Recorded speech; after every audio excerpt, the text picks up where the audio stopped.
ইসলামপুর ব্লকের ইসলামপুর গ্রাম পঞ্চায়েতের রুইয়া আদিবাসী গ্রামের ঘটনার খবর লাইভ নিউজে সম্প্রচারিত হতেই নড়ে চড়ে বসে ইসলামপুর পুলিশ প্রশাসন। তদন্তে নেমেই ইসলামপুর থানার পুলিশ অভিযুক্ত যুবককে আটক করে থানায় নিয়ে আসে। এদিকে এই ঘটনায় তীব্র প্রতিবাদ জানিয়েছে আদিবাসী জমি রক্ষা কমিটি।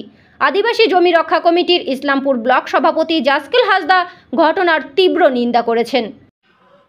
আমরা যেহেতু সংগঠনের নেতৃত্ব দেই ইসলামপুর ব্লক এবং উত্তর দিনাজপুরে, তো যেই ঘটনাটা ঘটছে আমরা প্রশাসনের মাধ্যম দিয়ে জানতে পারলাম। ওখানকার বাসিন্দাকেও আমাদেরকে জানায়ও নাই বিষয়টা।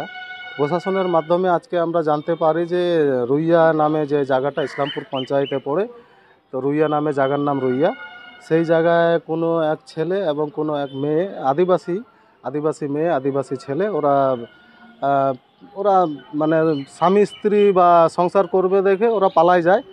তো ওদেরকে রিকভার করে নিয়ে আসে গ্রামের লোকজনে আনে। গ্রামে একটা সালিসি সভা করে ওরা, কিছু লোকজন, সবাই না, গ্রামের কিছু ওখানকার কিছু লোকজন মিলে একটা সালিসি সভা করে। সেই সালিসি সভার মধ্যে ওদেরকে বিচারের মাধ্যমে কিন্তু বিভিন্ন ইসের মাধ্যমে আমরা বিভিন্ন সমস্যা কিন্তু বিচারের সালিসি সভার মাধ্যমে কিন্তু সমস্যার সমাধানগুলো করি।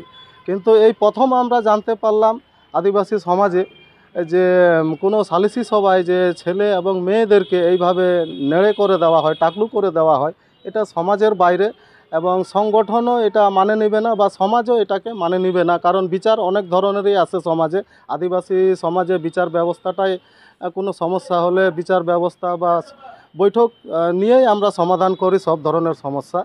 কিন্তু এরকম সমস্যা যে ঘটে গেল, ওরা যারাই করছে এই ঘটনাটা, তারা খুবই মানে সমাজের ঊর্ধ্বে কাজ করছে, আইনের ঊর্ধ্বে কাজ করছে। এটা আমরা খুবই এটাকে আমরা সংগঠনের আমরা যেহেতু আছি, তো আমরা এটাকে মানে নিচ্ছি না।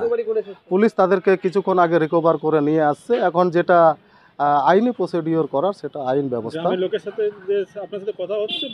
গ্রামের লোকেদের সাথে কথা, ওখানকার কয়েকজন যারা ছিল না তাদের সাথে কথা হয়েছে। তারাও বলতেছে এটা আমরা জানিও না, আমাদেরকে ডাকেও না গ্রামের, আমরাও গ্রামের, তা আমাদেরকে ডাকেও না। এরা কয়েকজন মিলে এই কাজটা করছে।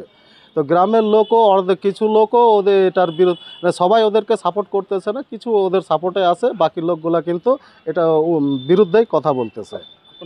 আমার নাম জাসকেল হাসদা, ইসলামপুর ব্লক সেক্রেটারি, আদিবাসী জমি রক্ষা কমিটি। অন্যদিকে সাংবাদিক সম্মেলন করে ঘটনার বিষয়ে পদক্ষেপ গ্রহণ করে বিস্তারিত জানিয়েছেন ইসলামপুর পুলিশ জেলার অতিরিক্ত পুলিশ সুপার ডেন্ডুপ শেরোপা।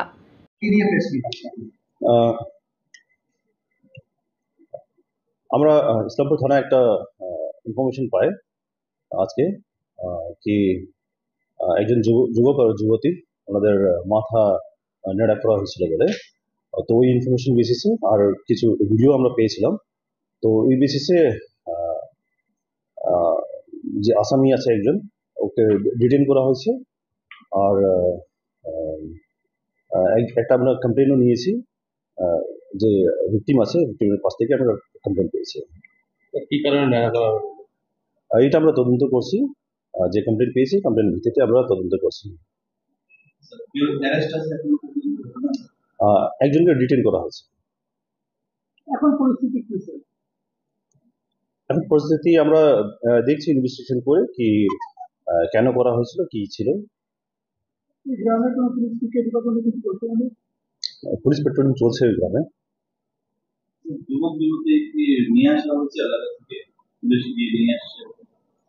হ্যাঁ, পুলিশ নিয়ে এসেছে যুবককে।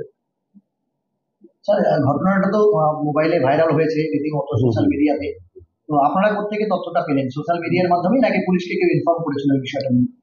পুলিশকে ইনফরমেশন করে, আর আমরা যে ভাইরাল ভিডিও আছে ওখান থেকে আমরা পেয়েছিলাম।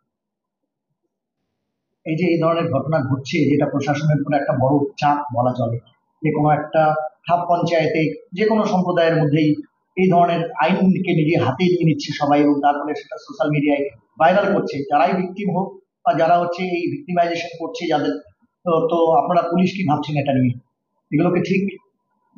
এটা তো কোনো সময় ঠিক না, কোনো সময় ঠিক না। আর পুলিশ যখনই এই ধরনের কোনো কমপ্লেন পায়, পুলিশ সবসময় অ্যাজ পার কমপ্লেন যা একিউজগুলো আছে, একিউজগুলোকে ডিটেইন করা, অ্যারেস্ট করা আর যে তদন্ত চালিয়ে যাওয়া, এটা করে যায়। স্যার যা শোনা যাচ্ছে সালিসি সভা থেকে স্যার এটা করা হয়েছে। এটা আমরা দেখছি, আমরা এটা তদন্তের মধ্যে আছি।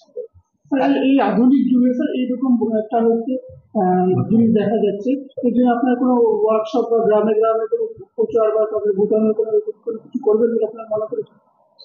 আমাদের বিভিন্ন সময় আমরা অ্যাওয়ারনেস ক্যাম্পেইন গুলো করি বিভিন্ন বিষয় নিয়ে, আর তার মধ্যে এই ধরনের বিষয়গুলো আমাদের সবসময় থাকে। Bureau report, live news.